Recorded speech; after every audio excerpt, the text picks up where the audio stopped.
Spruchfans, wir sind wieder da mit einer Featured Bike, also wieder viel Englisch heute. Ja, wir hatten diese Woche natürlich eine Probeballon aufgelassen auf Facebook und Instagram.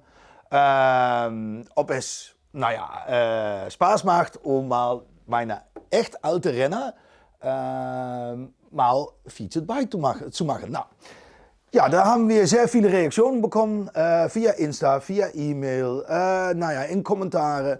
Also ja, da können wir eigentlich nichts anderes als heute mal meine alte PSR-Renner, weiß, grün, schwarz, mal als Featured Bike vorzustellen.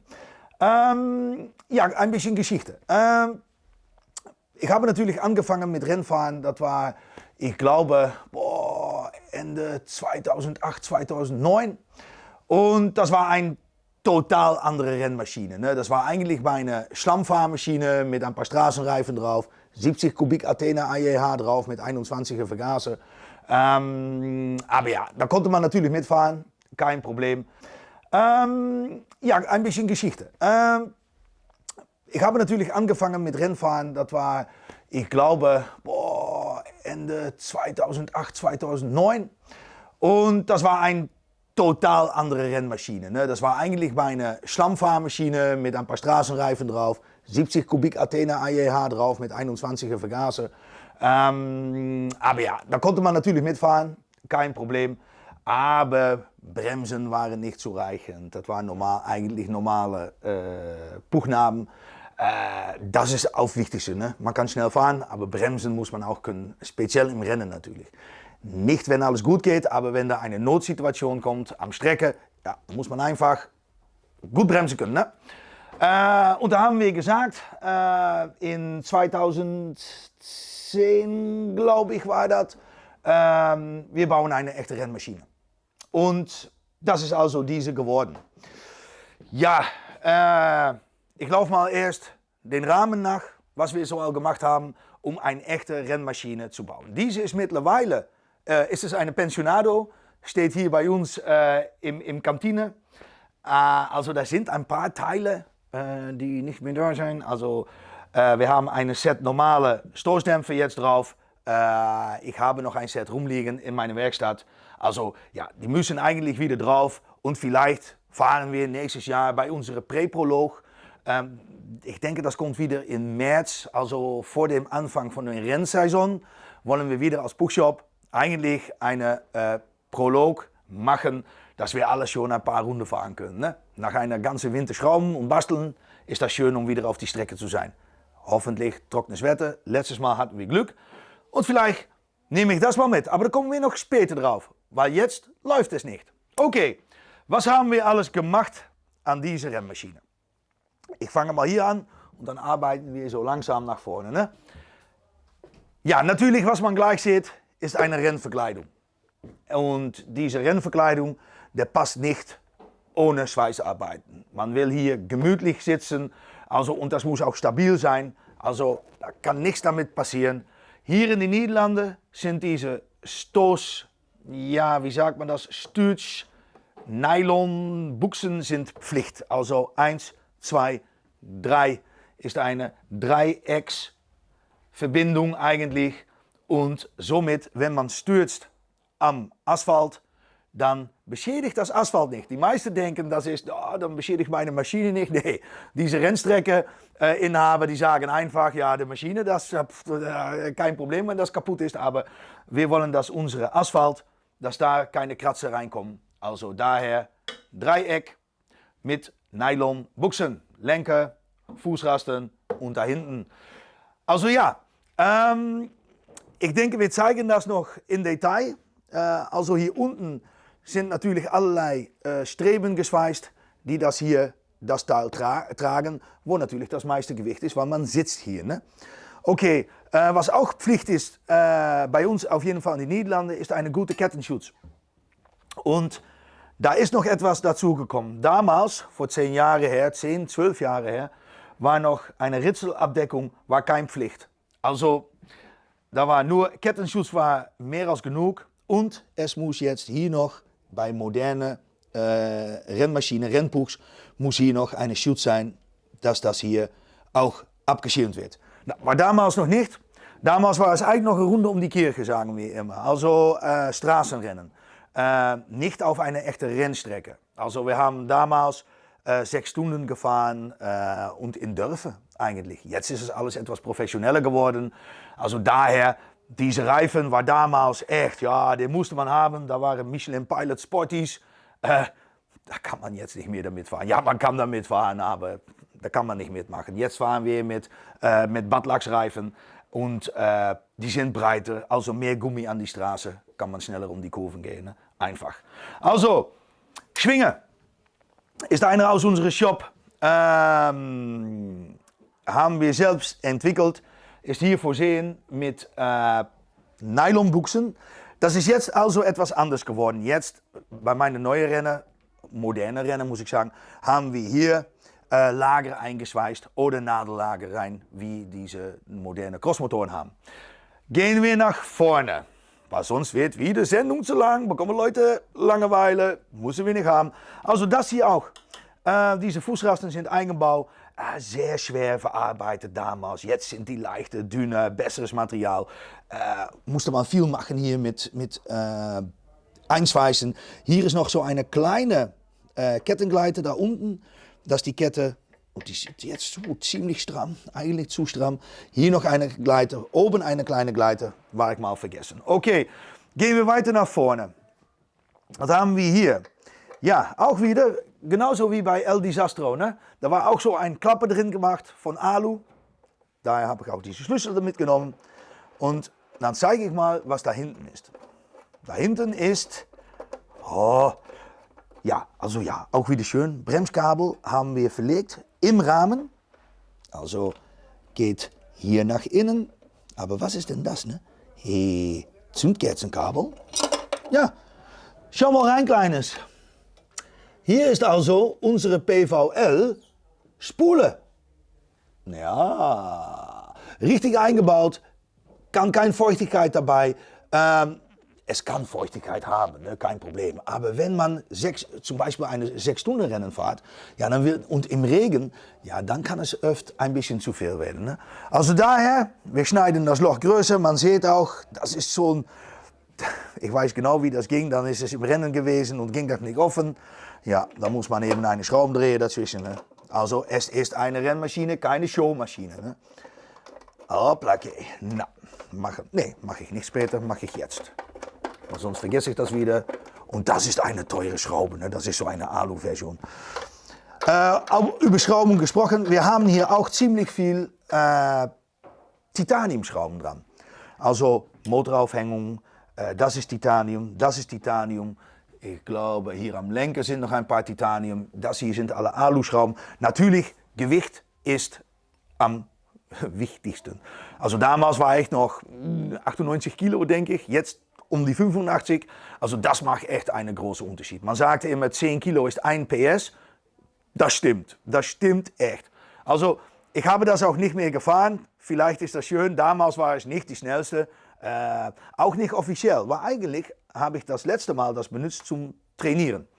Auf die Rennstrecke. Also da ist ein 65 Polidi drauf. Kommen wir später. Was haben wir hier? Natürlich ist Tankaufnahme ist versetzt. Weil sonst geht das nicht mit dieser Tankverkleidung. Das steht natürlich schräg. Haben wir gerade gemacht. Kann man einfach tanken. Was sieht man hier? Zeige ich mal. Hier sind ein paar Ringe aufgeschweißt. Da sind diese konische Lager drin. Die sind natürlich super stabil. Man kann natürlich mit Original versuchen, aber im Rennen muss man echt etwas anderes einfallen lassen, weil sonst ist man nach einer Viertelstunde, halbe Stunde, dann sind diese Lager einfach weg. Ja, auch am Rennstrecke. Echt. Glaub mir, wir haben das versucht. Also konische Lager rein, eingeschweißt. Und was natürlich wichtig ist, und das ist auch Pflicht, ist ein Lenkeranschlag. Haben wir neu geschweißt, hier an diesem Ring, hier am Rahmen. Also super stabil. Wenn man stürzt, das passiert nicht. Und man kann nicht klemm kommen mit Lenker, zum Beispiel mit ein Bein oder das ist andere Sachen. Und es ist Pflicht, Lenkanschlag muss eigentlich etwas weniger sein.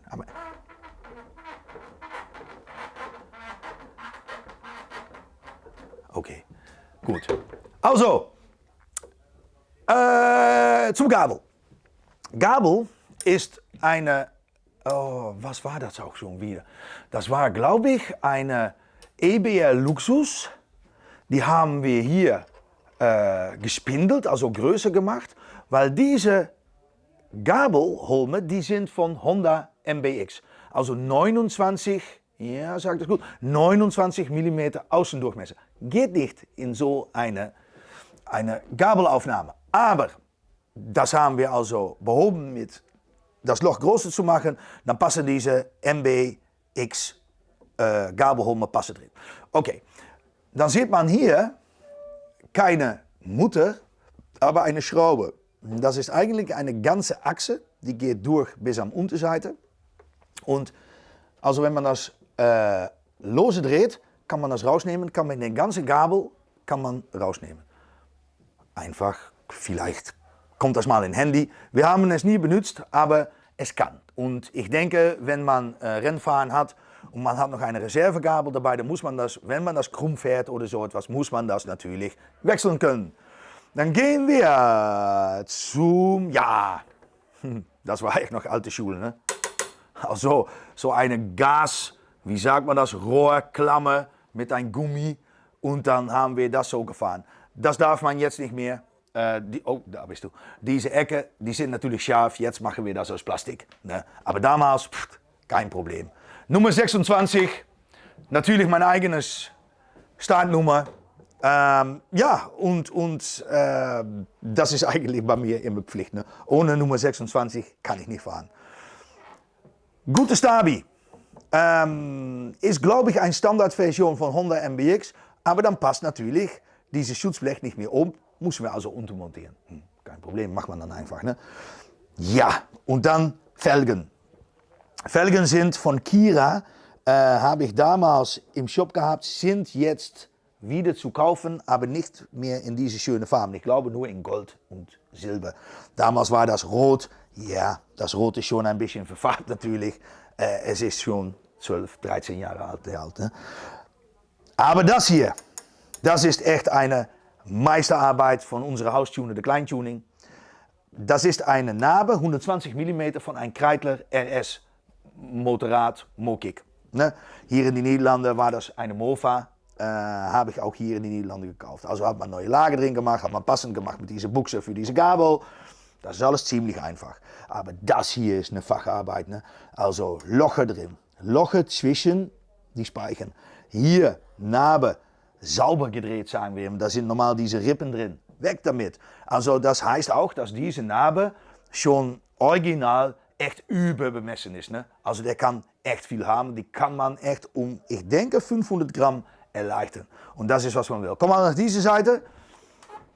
Ein bisschen Interaktion. Da haben wir hier zum Beispiel dieses Lufterloch haben wir etwas größer gemacht. Also auch da wieder, da ist Material genug vorhanden, kann man einfach machen.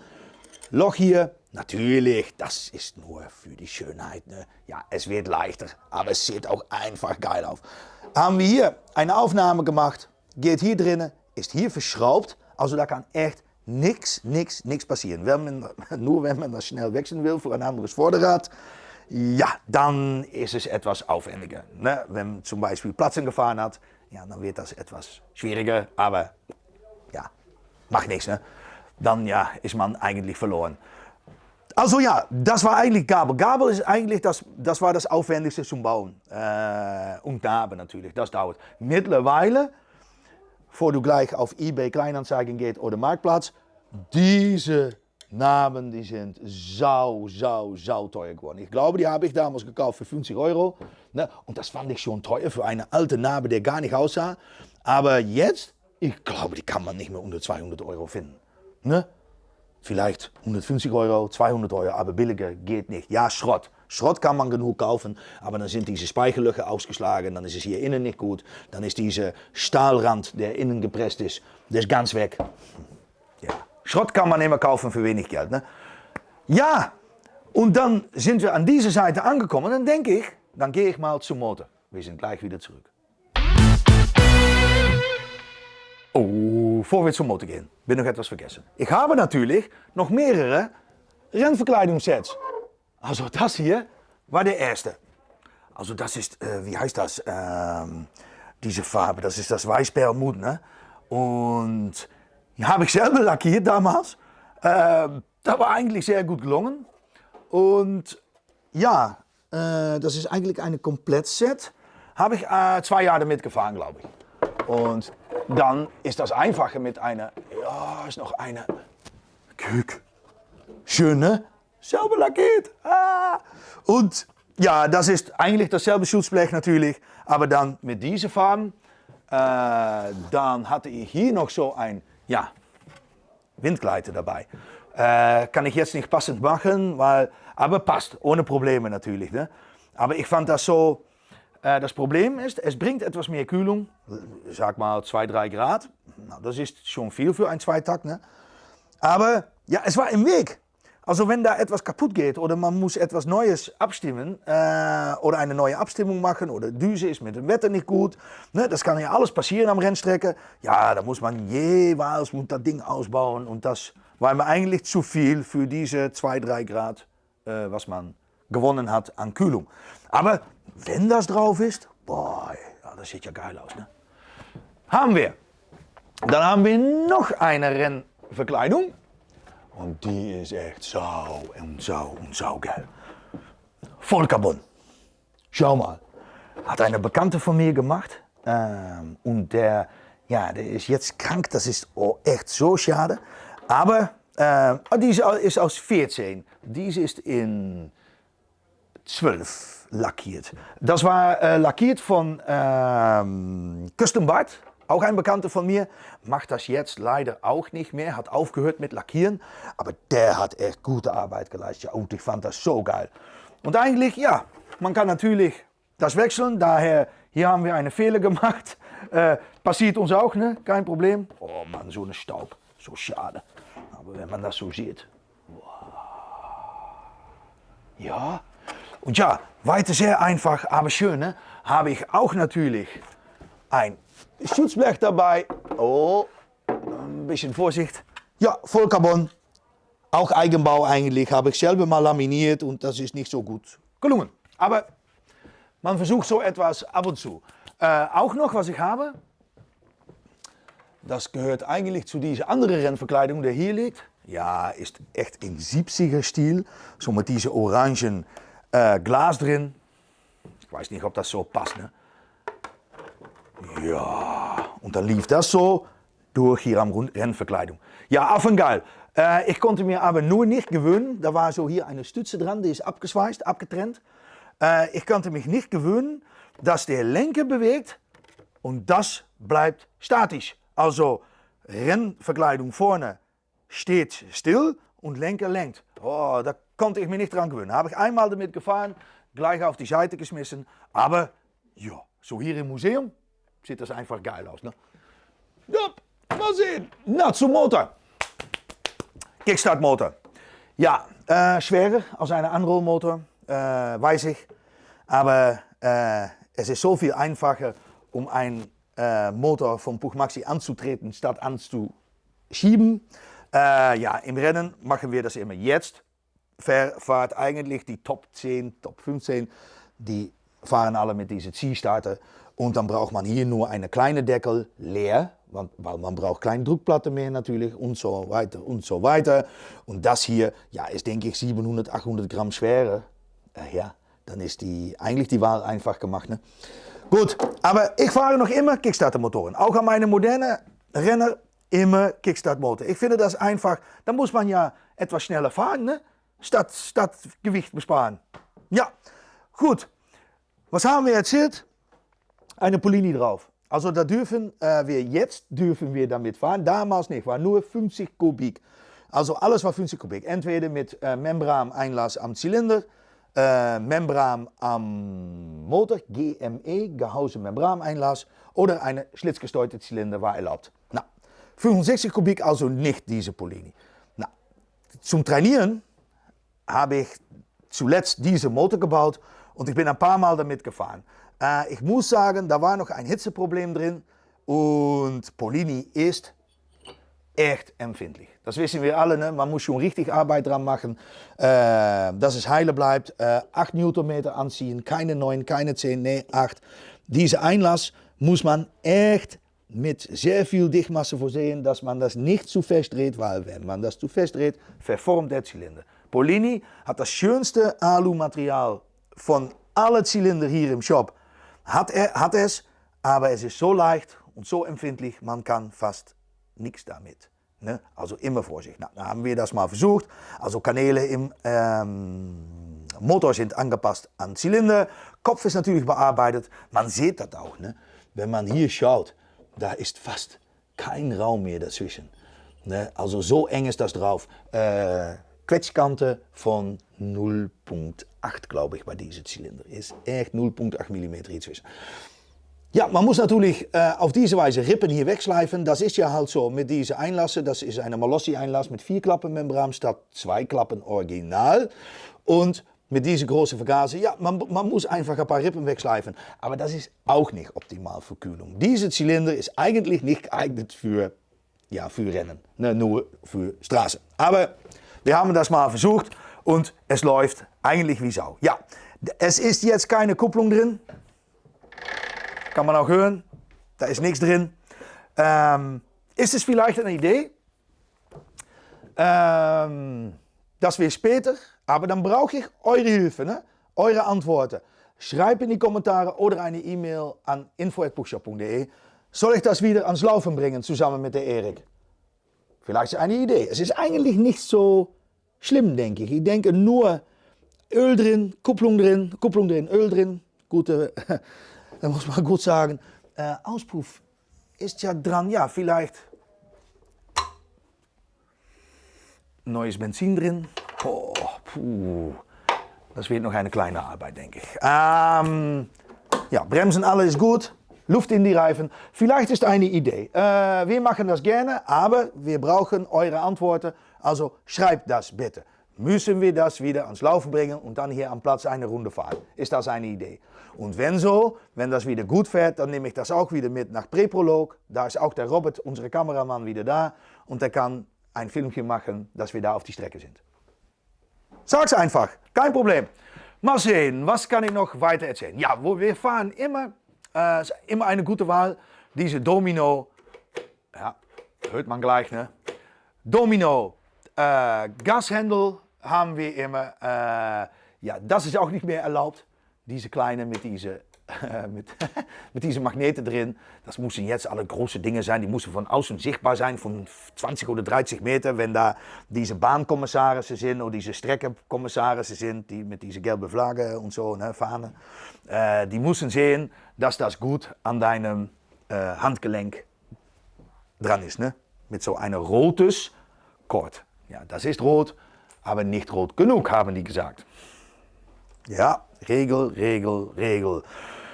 Ja, weiter Leute, was kann ich noch mehr erzählen? Ja, eigentlich nicht so ganz viel. Ja, natürlich ein paar Beschädigungen hier, ein paar Mal gestürzt. Das Ding ist auch ein paar Mal gestürzt. Und weiter sind wir eigentlich da. Oder da müssen noch weitere Fragen sein. Da können wir das einfach in die Kommentare natürlich noch beantworten. Auspuff ist eine PSR-Auspuff. Damals eigentlich für die Rennstrecke das schnellste, was man kaufen kann. Und ich denke für diese Zylinder, dass das auch wohl ziemlich gut ist. Mal schauen, Kleines, was können wir noch zeigen? Ja, Lackierung auch hier von Custom Bud gemacht. Das ist hier noch so eine schöne, das habe ich damals gemacht, so eine World Champion Aufkleber drauf. Ich bin nicht mehr eine World Champion gewesen natürlich. Ne?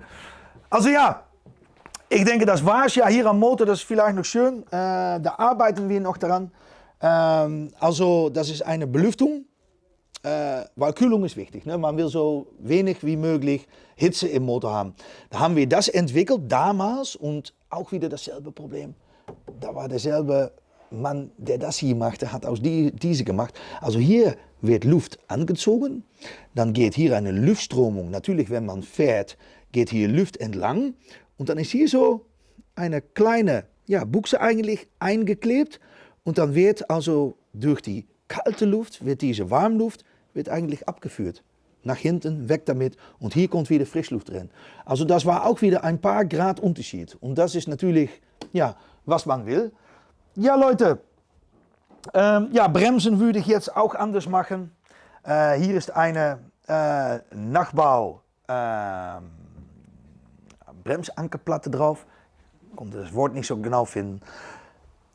Heutzutage dann wird das abgeschnitten hier oder abgetrennt. Unten auch ein paar Löcher drin, hier ein paar Löcher drin. Also mehr Kühlung. Ich benutze übrigens diese Rückbremse, hintere Bremse. Ja, die benutzt man eigentlich fast nicht im Rennen. Ne? Nur vorne, weil man hat Druck drauf. Man kann man gut bremsen, wenn man hinten zu viel bremst. Nur bei nasses Wetter braucht man beide. Nur bei trockenes Wetter eigentlich nur vor der Bremse oder in einer Notsituation, wie gesagt, dann geht das automatisch. Ne? Dann können wir nichts machen, dann denkt man nicht nach, dann kann man nicht sagen, ja, nur vor der Bremse, nee, dann Panik. Dann kneift man beide ein. Ja, weiter Jungs, das war es eigentlich. Ich kann weiter nichts mehr erzählen. Also hilf mir ein bisschen. Wir können das starten, kein Problem, können wir fahren. Steht bereits hier bei uns in der Kantine 6 Jahre. Hat es schon nicht mehr gelaufen. Und ja, ich denke, das wäre schön. Also, sind wir das nächste Mal wieder da mit einer, keine Future-Sendung, denke ich. Oder, ja, schreibt mal in die Kommentare, wenn ich wieder eine Future machen muss. Sag's einfach oder eine E-Mail an info@pushop.de. Und dann sehen wir einander das nächste Mal. Ciao.